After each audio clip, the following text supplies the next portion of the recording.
In 2007, I was diagnosed with epilepsy. While I knew it was going to be a challenge, I actually didn't know how much of a challenge it was going to be and the journey that was going to take me on. It's been an emotional, psychological, physical, draining part of my life, and one that unfortunately I still face today. The thing I was most scared about was actually what the impact on my work was going to be, because I actually lost my license, and in fact I haven't driven since. I was working full-time, had a reasonable amount of responsibility in the role I was in, and really enjoyed my job. I worked relatively long hours, but I enjoyed what I was doing, and I enjoyed the responsibility. I enjoyed working with a whole range of different functions in the business.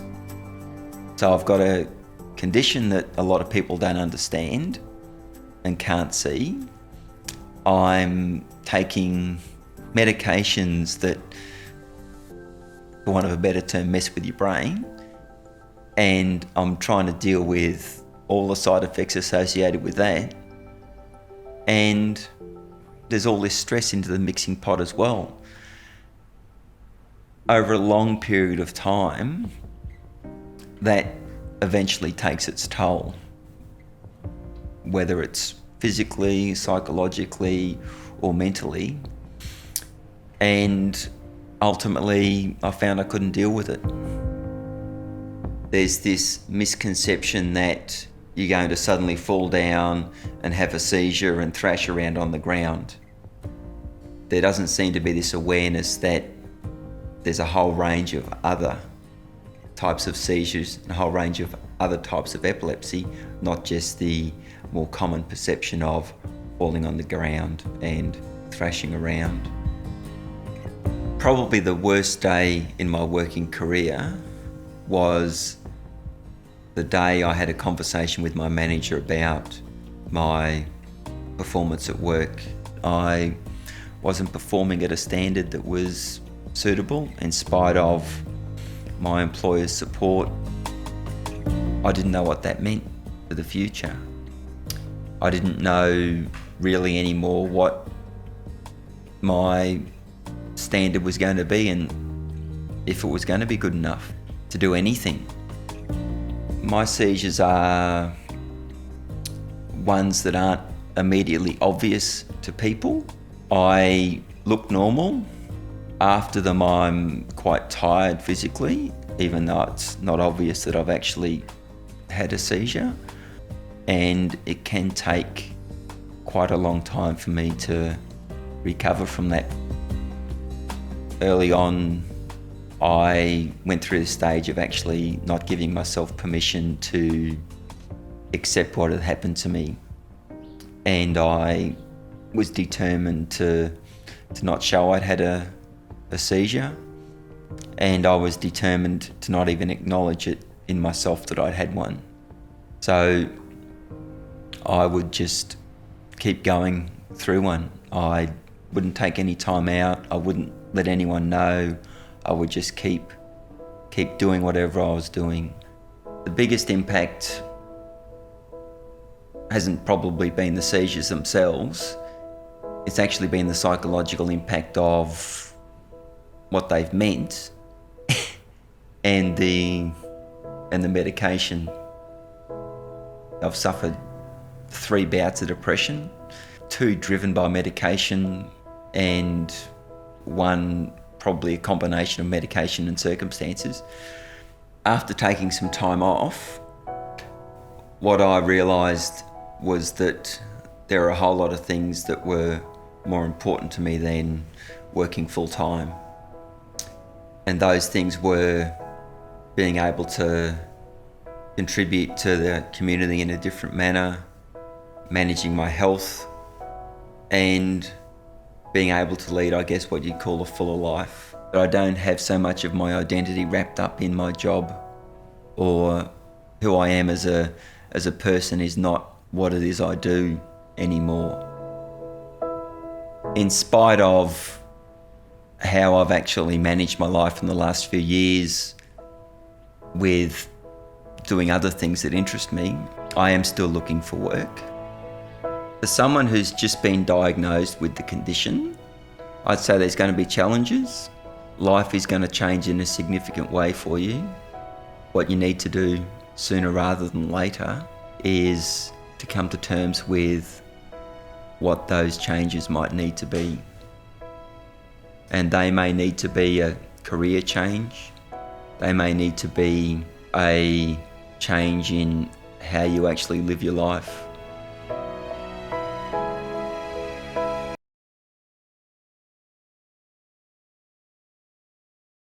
Well, this was filmed a little while ago. Currently, Jazz is overseas.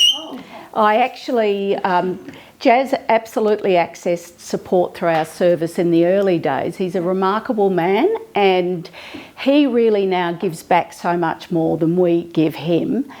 And I've connected so many men, because men, I think Jazz beautifully articulated a lot of the issues that are relevant for someone around his stage of life, and I'm sure Mark would see this every day when he's seeing patients. All those issues that he beautifully articulated. And a lot of guys are really isolated. A lot of men don't access medical support services, whether it's seeing their GP, whether it's seeing their neurologist, as much as women, where women generally are better at accessing that. So Jazz has become a great supporter. He's a great advocate. And I often link fellas who are struggling and are isolated and they don't want to sort of be in a group setting.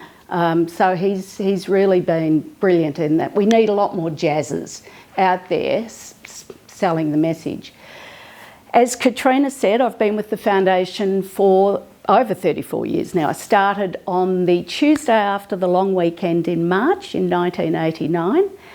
I was very fortunate to work for... How many years were you running a clinic in Bendigo, Mark? Probably about 10 years. Yeah, I thought it was about 10 years. So I was very fortunate when Mark came back from his time in London, furthering his study. He was incredibly passionate about making sure there was a good connection between the diagnosing and treating specialist and organisations like ours to support people, because he understood the complexities, and it's not just about diagnosing and treating, it's much broader than that. So I'll say a couple of things about... so what I wanted to say at the outset, when I first started, and I did lots of talks all over the place, I was based in Bendigo, provided services at that time to central and northern Victoria, so did lots of kilometres.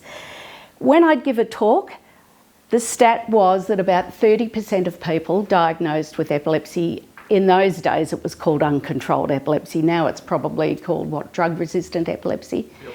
Now, I don't believe that statistic has budged in 34 years.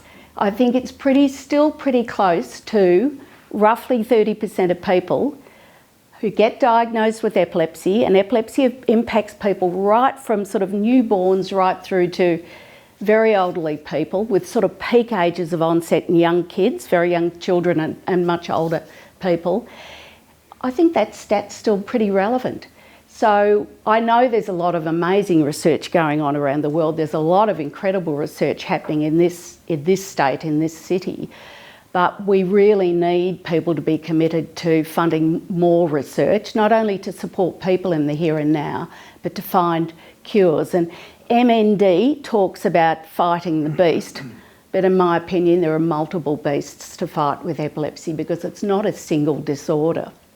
And that adds extra layers of complexity. So in addition to the issues that Jazz identified, the other thing is, from my understanding and reading, status epilepticus, which is a medical emergency if you're unconscious and having a convulsive type seizure, is more common in men than women. And SUDEP, sudden unexpected death, is more common overall in men than women. So there are a couple of issues. I think it would be true to say that a lot of men are much more isolated when they're diagnosed with epilepsy. Jazz articulated the impact on sort of employment. Driving is a massive issue. Financial challenges and issues. So it sort of, and then it seeps through there. So there's lots and lots of impacts. Younger guys, when I don't often get the privilege of supporting adolescents, it's usually the mother more than the father, sometimes dad, who contacts us for support. But young people, and particularly young males, often it's part of sort of growing up to be big risk takers, but young men in particular, diagnosed with epilepsy often really struggle to accept the diagnosis, to make those lifestyle adjustments, to understand what they need to do to keep themselves safe. And of course, at an increased risk of injuries, death from things like drownings, car accidents, SUDEP as well. So there's lots of issues that are particularly relevant for men, boys and men, as they go through life's journey. When I think about all the people I've had, all the people I've been supporting over the years and the privilege I've had to be part of their lives along their journey, sometimes it's a very short journey I have with people diagnosed with epilepsy, but quite often it's a lifelong, long journey. And I was thinking of two cases to share with you today, and I'm only going to use their first names, and I have permission to do that. Both of them live in Victoria and out of the metropolitan area. One lives in northern Victoria, very isolated, close to the Murray River, north of Swan Hill. The other lives in sort of northeast Victoria, also pretty isolated. So I'm hoping that these cases sort of highlight to you the level of support we do provide people when it's necessary. When some people are diagnosed first, no, that's okay, I'll give you a chance to turn it off.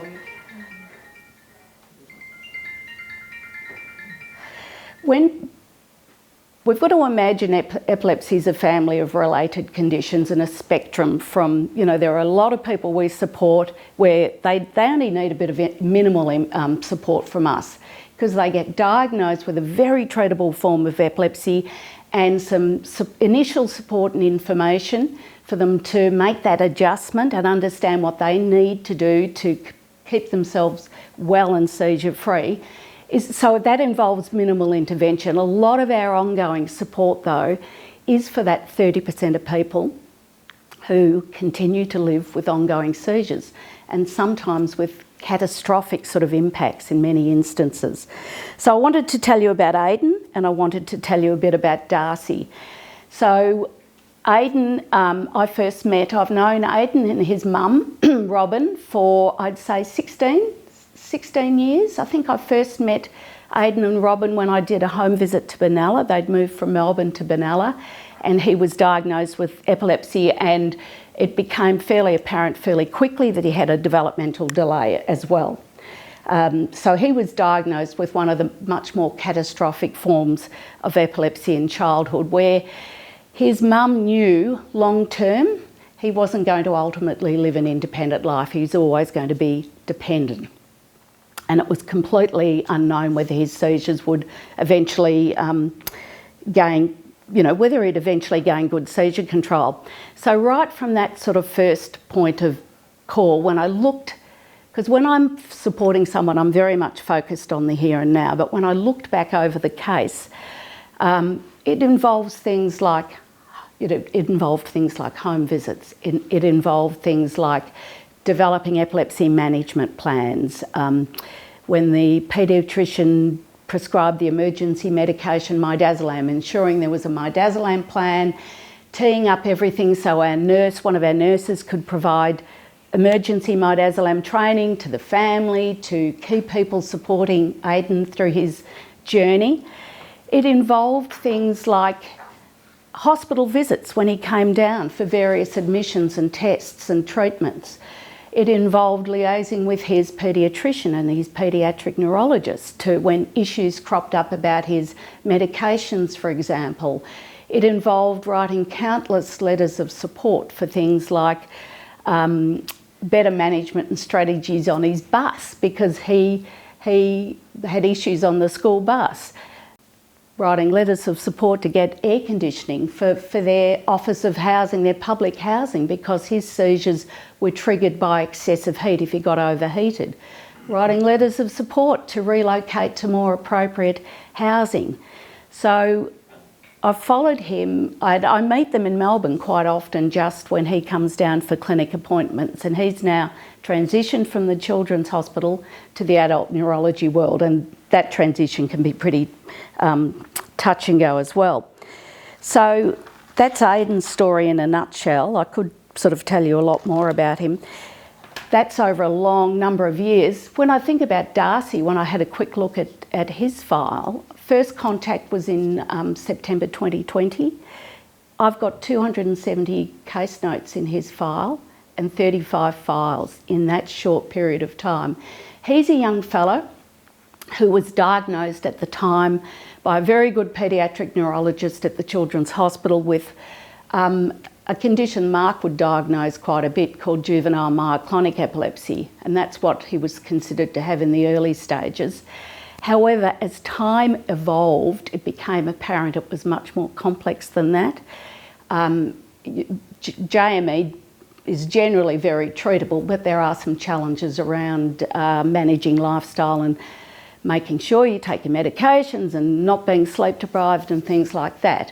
And it can be difficult, tricky to treat. But anyway, basically he had genetic testing, and it was determined that he had one of these nasty progressive myoclonic epilepsies where he's progressively deteriorating and will ultimately end up probably in a wheelchair.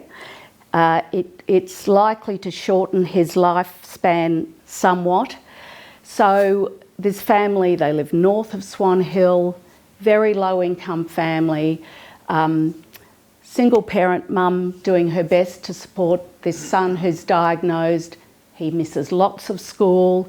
So there've been a whole lot of issues, trying to writing letters of support so he can get accepted by the NDIS. It's a huge issue for people diagnosed with epilepsy. The NDIS will often say, sorry, it's a medical condition, get your supports elsewhere.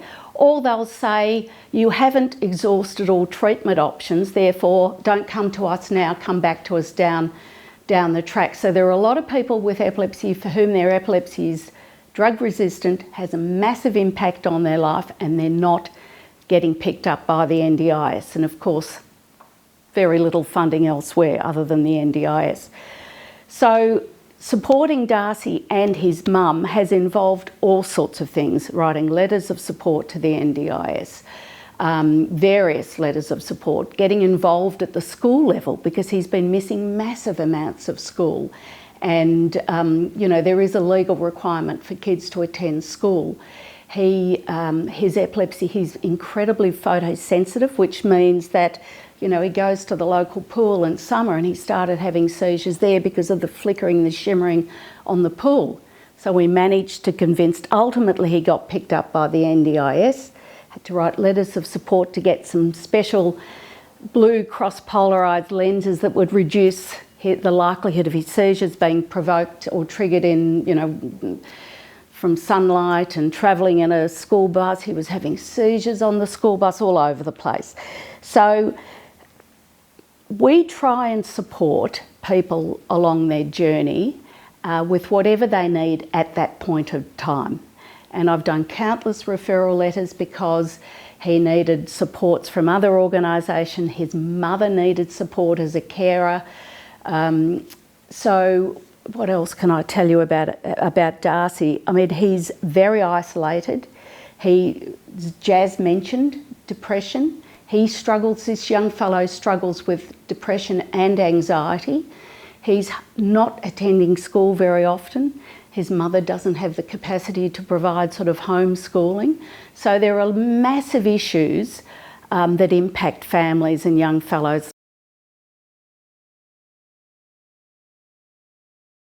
It's terrific to see so many people here, and we're so grateful for your interest in it. And I know many of you have been involved for a very long time, and I've known Phil since '93 with this business, so it's been a long time. I'll just finish the NDIS conversation, Lisa, by saying that I get written letters by the NDIS or given them back saying that all treatments haven't been provided yet. You say, hang on, we've just put an experimental device into this guy's head because nothing else has worked and surgery's not available. It is just bananas. Although there was this huge barrier a few years ago getting to accept epilepsy as a reason for funding through the NDIS, that was a big challenge. But now they're putting up these other barriers which are completely irrational. Anyway, separate matter. So epilepsy in our community is really common, and this is surprising to many people who I speak to. They don't understand that epilepsy is the commonest neurological condition there is, except for stroke. So it's the commonest serious neurological condition. And when you tell people that, even doctors are always surprised. And lots of doctors, general practitioners will say, I don't think I've got any patients with epilepsy. I say, I've got heaps of patients with epilepsy. But a lot of the patients say, yeah, no, I never bother mentioning it to the doctor because he doesn't seem to know anything about it. In fact, I even had a seizure with the doctor one day and he didn't seem to notice it. So it's really, really interesting. And there are a lot of reasons for that, which I'll come back to. So it's really common. 250,000 people in Australia at least have epilepsy. 5% of the population at least will have seizures during their life. So it's really common. When people tell me that they don't know anyone else in their family with epilepsy, I say, well, you will. And, when they go to work, people in the workplace say that no, they've never met anyone with epilepsy. And I say, well, you know them. You know them and you'll find out about them now that you've got a diagnosis. You always know other people with epilepsy, but most of them are concealing it. And they're concealing it for a lot of reasons, but I'll come back in the story that I'll tell you a little bit about someone who I saw yesterday who demonstrates a lot of the points that I've been asked to speak on today. So it takes often a long time to get a diagnosis of epilepsy, probably on average about 9 months, perhaps longer. And why should that be? Well, part of it is because most people don't appreciate that most people's seizures are not major convulsions. So most people with epilepsy are not having major convulsions, and that's what we all think about with seizures, people dropping to the ground convulsing. In our grandparents' day, that sort of came to an end because the first very effective anticonvulsant, Dilantin, widely available one anyway, came out in 1938. And so very familiar signs in the street in times gone by was people collapsing in the street and having a convulsion. That really doesn't happen very often now. So the therapies are good and in that they stop major convulsion, but they don't stop the minor seizures. Now most people with epilepsy are usually having little seizures. And the little seizures consist of maybe seconds, but most usually a couple of minutes where they go off the air and they're not with it. And when I speak to Centrelink or NDIS, they say, oh, big deal, how often does this happen? A couple of times a week. Well, how can that be a disability? Well, it's a really bad disability. I say it's like having a Ferrari that will stop working intermittently, unpredictably for 2 minutes. So you can't actually drive it anywhere.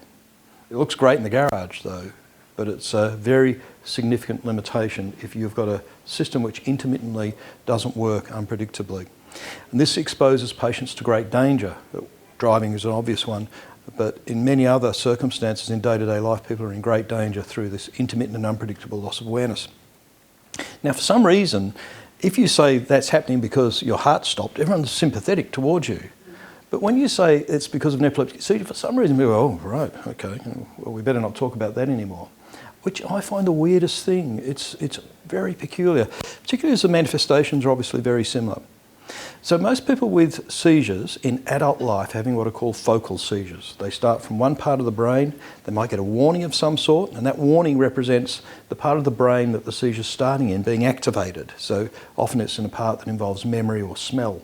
So people get a hallucination of memory, a déjà vu sense, or maybe they get a smell or a taste in their mouth.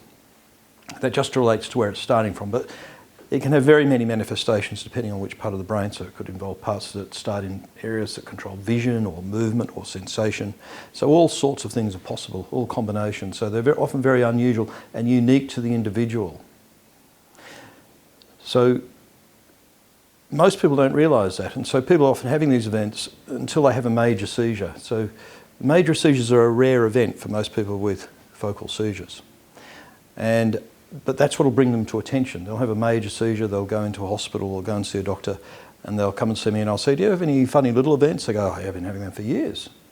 And they usually know exactly what it is when you describe them, or when you ask about them, because the description's so unique and they know exactly what you're talking about. But they've often been going on for years and they say, yeah, I've seen doctors, but no one's ever been able to tell me what they were. So it can be hard to recognise them and identify them because they're sometimes complex, they're sometimes unusual, they're sometimes quite subtle, and they're often not recognised by the people who they're talking to. Interestingly, even though people often lose contact and lose awareness for a minute or two after these or during these seizures, they're often unaware of that themselves. So witnesses might describe that, but the patient has no awareness of it. And I'll come back to some dramatic examples of that shortly. So that's a very interesting additional component. So often you need a witness who can say, oh yeah, no, completely off the air. You meet the spouse and the spouse will say, no, they say they're with it, but they're not with it. So this is a very significant impediment to making a diagnosis. That and the lack of diagnostic tests that we have.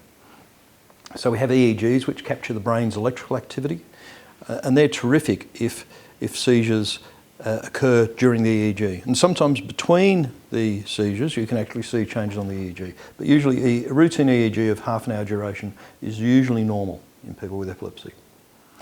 So you can keep people in hospital, and keeping them in hospital to capture events is very important, and that can lead to a definite diagnosis in those where it's uncertain, and it's often uncertain. Or you can use now the ambulatory service. You mentioned before the medical startup. So we started a diagnostic business where we do this at home for people. So we do monitoring at home because it was so hard to get it done in hospital. I mean, we only do 4 patients at most a week monitoring in hospital, which means there's a waiting list of over 18 months usually. That's even given that most people aren't even put on the waiting list because they know there's no realistic chance of them getting in for the study. But now we can provide it everywhere all over Australia, and that's led to some dramatic insights. So capturing the diagnostic information is challenging. We've made that a little bit easier, but it's still challenging.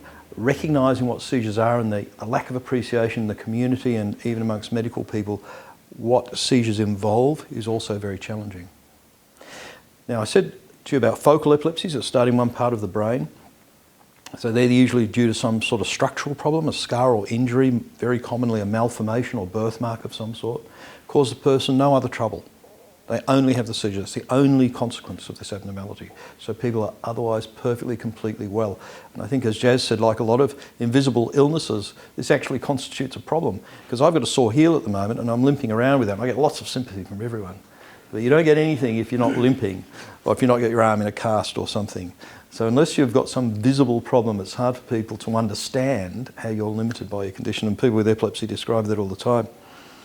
So the other important type of epilepsy are what are called the generalised epilepsies. And the generalised doesn't refer to people having major convulsions, it refers to the EEG change that occurs during them. And they're more common in little kids, but you see them in adults a lot too.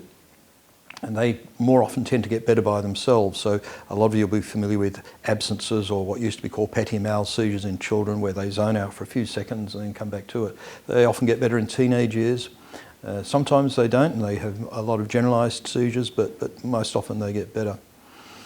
The understanding of the genetics of a lot of the generalised epilepsies and a lot of the very severe epilepsies of childhood like Dravet's and so on is being much better understood. We're just at the edge of that, and I'd compare it to, over my medical career, there's been all this interest in the genetics of cancer. And a lot of work's gone into it. It hasn't led to any great consequence, but there's been an enormous amount of research. But in recent years, it's led to dramatic consequences. So understanding the genetics of these has led to these spectacular new cancer therapies, which you hear about, like the therapies for melanomas and so on. And I've got a friend who's got a bad bowel cancer who's on one of these new therapies, and it's cured him. It's amazing, and we'll get to that with epilepsy. For the genetic epilepsies, we'll see that. So these things are happening, and there's a lot of research going on behind the scenes. We're not quite there yet, but you can see it's visible. Now, I want to tell you about someone who I saw yesterday who speaks to a lot of the things I've been asked to talk about. So I'd never met this young woman before. She's 38. We'll call her Karen. So Karen comes along with her husband and parents. And Lisa and I have seen many family groups with epilepsy over the years because people often come with their families to the thing because they can provide a story of what's been going on all their life, which is terrifically useful. And Karen, who's 38, she went to university and didn't finish that. And when she was in her 20s and 21, she started working in an administrative role. And she was a very socially active person. And after 2 days up straight, she tells me, night clubbing, one thing and another, she had a major seizure.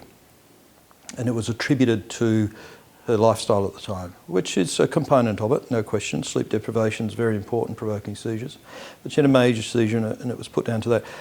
And not much else was thought about it. And in the years that followed, she continued to have events, but they weren't as dramatic. She would, in more recent times, have generalised seizure every 3 or 4 months. But 3 or 4 times a week, she has seizures where she abruptly ceases activity, turns her head, one arm goes up in the air, she loses contact with the environment, and if standing, will fall. She suffered and showed me photographs yesterday of innumerable injuries and some terrible burns that she suffered at home, just around the kitchen. And for some reason, even though she's been seeing doctors and neurologists, she's only really been on one drug ever, which hasn't worked, but she's still on it. And over the years, what happened was she couldn't work in what she was doing because around the office, people panicked when she had a seizure. And this is another interesting thing I get, people in the workplace ringing, they say, oh, they're worried if they have a seizure, they think they shouldn't come to work. And I say, well, they live alone, so that will be better for them to have a seizure at home alone, I guess. It's really weird, but anyway. But people don't have to see it then, and there's this visceral fear of seeing seizures, which is a really funny thing. So she couldn't work in the role she was in, so she started doing some work in hospitality, and then she had 2 children. She's still on the medications in quite large dose, but all of that was uncomplicated. And this is a big problem because the drugs carry some risks, particularly the one she's on in pregnancy. They increase the risk of malformations in babies. The one she's on in the doses she's on quite significantly, by up to about 20%, which is a lot for any drug. Nevertheless, that all went well. But she never got back to work, and she told me that she tried going for jobs in hospitality, but she said everything was fine until she mentioned the epilepsy, which she felt obliged to reveal to people, and then it was all off. Just before COVID, remember she's 38 now, just before COVID she got her first job in many years in a cafe, but COVID caused that to come to an end and she hasn't been successful getting anything since. So this is a very common story. So you've got someone who's got seizures, they're attributed initially to circumstances, but obviously that's not the whole story. She's gone on to have seizures over the years. She's had this decline in her situation. She's injured herself terribly along the way. No one's done very much, even though she's been seeing neurologists, or a couple of neurologists anyway. No one's made any serious attempt. She's become very depressed. She can't drive. She could never take her kids to school. She could never go to sporting events with them. She could never go to social events for fear of having a seizure. So she feels this whole part of her life is gone, and it is. And yet, she could have gotten to treatments. She could have gotten better assistance. She's never been in contact with the foundation, for instance. She could have gotten a lot more support. And when you see where she's ended up, it's awful to see.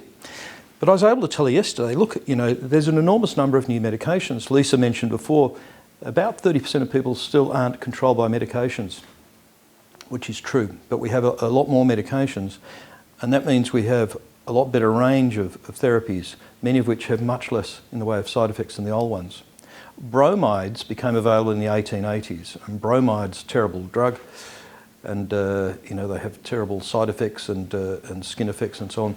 But the bromides were very effective anticonvulsants, and William Gowers, who's a very famous neurologist in the late 19th century, said it works really well for about 2/3 of his patients, and the other third aren't controlled. So same proportion as now. So we have 26 different medications now, and about the same proportion aren't controlled. But they're doing a lot better than they were on the bromides. So it's been quite remarkable seeing how the drugs have changed over the years, but we've still got this number of people who aren't adequately controlled with medication, whatever the cause of their seizures is. And as Lisa said, there are many causes of seizures. So the seizures are just a symptom of a brain problem. And the brain problem can be anything from a genetic problem to a tumour to a stroke to any sort of injury you can imagine. So there's probably not going to be just one treatment. Not one treatment's going to be suitable for everything. And it sort of alarms me periodically, as recently in the press, when the new treatment that Terry O'Brien's developing to look at whether there's some way of improving seizures and preventing the process of seizures from developing was sort of labelled as a cure for epilepsy by the Herald Sun, which was a problem because it set people off on the wrong track. And nowadays, I often approach people for funding for some of the projects that we're doing. They go, oh no, not with regard to that project, but other things they get. So they go, oh no, look, there's a tablet that's been developed that's going to fix it. They really mean it. These are sophisticated investors. So it's intriguing. So I was able to tell this lady though, look, there are a lot of treatments, a lot of new treatments you haven't tried, and there's a very good chance that one of them will work for you. A very good chance. But if it doesn't, there are new things happening. And there's surgical therapy. So I said you'll need some more scans, because if we can find an area of brain that this comes from, and it's in a part of brain that we can remove it for you. If it's in an area of brain that we can't remove, we have the ability now to put penetrating electrodes, like, this will sound terrible, but like big skewers through the brain. They're very fine, and we can put them into very deep areas, and we can destroy the area through sending some electrical current back through and just destroying very tiny areas of brain that the seizures are coming from. So this is possible now. We have experimental systems where we put a device that pumps the drug straight into your head. And this gets around a lot of the side effects of the drugs, because a lot of the side effects are caused by the effects on the rest of the body. We can deliver them directly to brain. This works really well. It's in early stages, but it works really well. A big part of the problem is capturing the evidence about seizures to know what you're treating. So I mentioned that people often come along, they don't have any awareness they're having seizures, and the company that we've got where we go out to people's homes and record them in their own home for up to a week at a time has really been an eye-opener, because what you see is that people are having seizures all the time often without recognising them. But not only that, their family who are with them, sitting as we are now, don't recognise them either. Even when they have very florid seizures, I'm watching them on the video, and they're having very florid seizures. And not major convulsions, but seizures which the family have known because they've seen them, and yet they still don't seem to recognise them often, even when they're talking to them. It's been a real eye-opener. And the other surprising thing is people are often reporting things that they think are seizures, which are not. So there's all these problems. People are over-reporting, there's a lot of under-reporting of seizures, witnesses aren't as good as you think they are, and all of this. So we need other ways of being able to capture seizure activity. So we have an implant which goes under the scalp. We used to have one that went inside your head that recorded your brain's electrical activity continuously. And what we discovered is if you record enough activity over a long enough period, you can start to predict when seizures are going to happen, and you can do that pretty accurately. So all of these things are starting to come together. We have new ways of providing the therapies. There are advances happening in the background around genetics and our understanding of how epilepsy works. There's the opportunity to perhaps stop epilepsy developing. There's recognition of new drugs and the way that they work, which gives us a better idea about what to do next with medications. And there are all these very novel treatments evolving around the various ablative therapies where we can put lasers inside the head and with heat destroy small areas. You can steer a probe through to the area of the brain that seizures are coming through. This technology is just becoming available in Australia now. I've been sending people to the US to get this done occasionally over the last few years, but it's very expensive. But all of these things are happening, and they're happening right now, and a lot of them are very preliminary. But the advances are pretty dramatic. So I think, compared to the 100 years before, over the last 10 or 20 years, things have changed spectacularly. But they're changing very quickly. The need for support around this is immense. And, when I started my career, when I first met Lisa and got involved with the Epilepsy Foundation in '93, I got a grant through them. I'd applied for that before I got involved with them, which they gave me $20,000. Which made a huge difference, because I could actually start to do my first research with that $20,000.